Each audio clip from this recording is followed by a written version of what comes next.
നമ്മുടെ കർത്താവിന്റെ വിലയേറിയ നാമത്തിന് മഹത്വം ഉണ്ടാകുമാറാകട്ടെ. ബൈബിൾ ബോയ്സ് മിനിസ്റ്ററിലേക്ക് എല്ലാ വാത്സല്യപ്പെട്ടവർക്കും ഒരു പ്രാവശ്യം കൂടെ സ്വാഗതം അരുളുന്നു.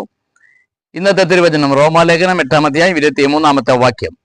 ആത്മാവെന്ന ആദ്യദാനം ലഭിച്ചിരിക്കുന്ന നാമും നമ്മുടെ ശരീരത്തിന്റെ വീണ്ടെടുപ്പായ പുത്രത്വത്തിന് കാത്തുകൊണ്ട് ഉള്ളിൽ ഞെരുങ്ങുന്നു.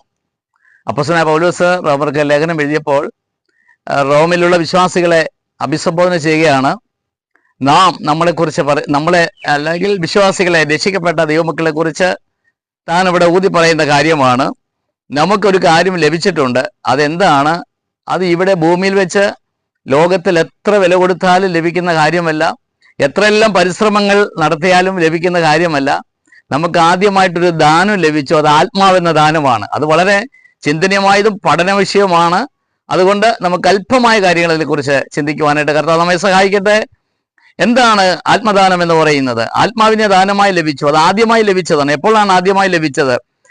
നമ്മൾ വായിക്കുന്നത് എഫേസ്യ ലേഖനത്തിൽ വായിക്കുന്ന 8-ാമത്തെ വാക്യത്തിൽ, നിങ്ങൾ കൃപയാലല്ലോ വിശ്വാസം മൂലം രക്ഷിക്കപ്പെട്ടിരിക്കുന്നത്, അതിന് നിങ്ങളുടെ പ്രവൃത്തിയിൽ കാരണമല്ല, ദൈവത്തിന്റെ ദാനം അത്രയാകുന്നു.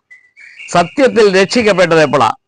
അല്ലെ, ഒരു ദിവസം കർത്താവിനെ രക്ഷകനായി സ്വീകരിച്ചു, കർത്താവിനെ ജീവിതത്തിൽ ഉൾക്കൊള്ളുവാനിടയായി തീർന്നു, കർത്താവിനോട് അപേക്ഷിക്കുവാനിടയായി തീർന്നു, എന്നെ രക്ഷിക്കണമെന്ന് പറയുവാനിടയായി തീർന്നു.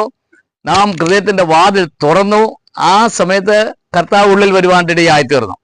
യേശു ഉള്ളിൽ വന്നുവെന്ന് ബോധ്യമുണ്ടെങ്കിൽ, ദൈവത്തിന്റെ വചനം പറയുന്ന റോമാലേഖനത്തിൽ വീണ്ടും നമുക്ക് വായിക്കുവാൻ കഴിയുന്ന 8-ാമത്തെ വാക്യത്തിൽ പറയുന്നത്, ക്രിസ്തുവിന്റെ ആത്മാവില്ലാത്തവൻ അവനുള്ളവനല്ല. അപ്പോൾ രക്ഷിക്കപ്പെട്ട നിമിഷത്തിൽ യേശുവിനെ സ്വീകരിച്ചപ്പോൾ, യേശു ഉള്ളിൽ വന്നെങ്കിൽ, യേശു ആരാണ്?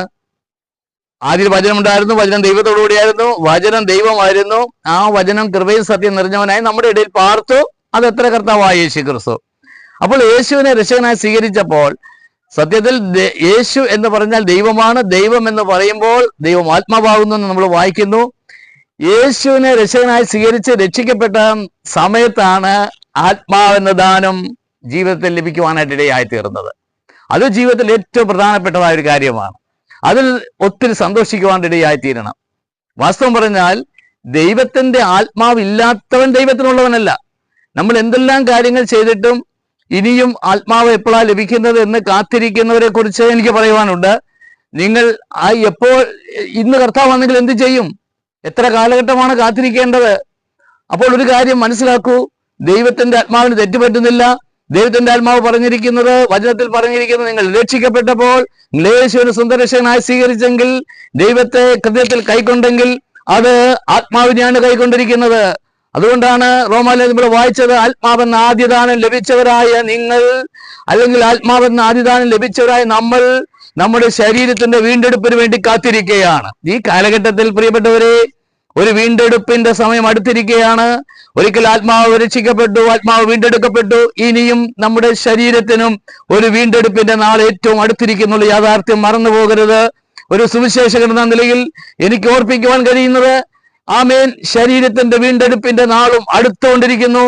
ലോകസംഭവങ്ങളെ നമ്മളെ അറിയിച്ചുകൊണ്ടിരിക്കുന്നത് കൊണ്ട് നാം മനസ്സിലാക്കണം, നമ്മളിൽ ദൈവത്തിന്റെ ആത്മാവ് പ്രവർത്തിക്കുന്നുണ്ടോ? ദൈവാത്മാവിൽ നാം നിറയപ്പെട്ടവരാണോ?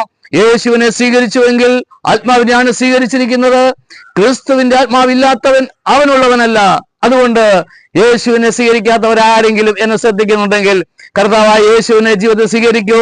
ആത്മാവെന്ന ആദ്യദാനം ലഭിക്കുവാനായിട്ട് ഇടയായി തീരും.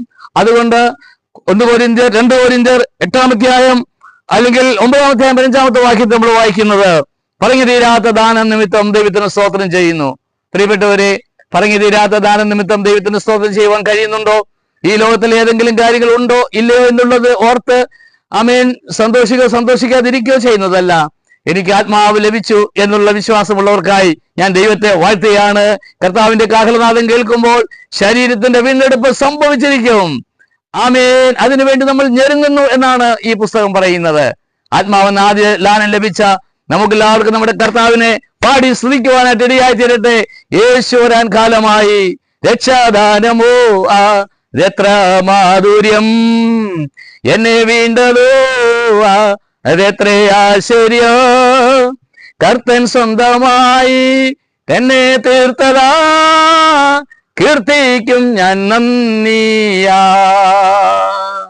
ഈ വചനങ്ങളാ ദൈവം എല്ലാവരെയും ധാരാളമായി സഹായിക്കുമാറാകട്ടെ.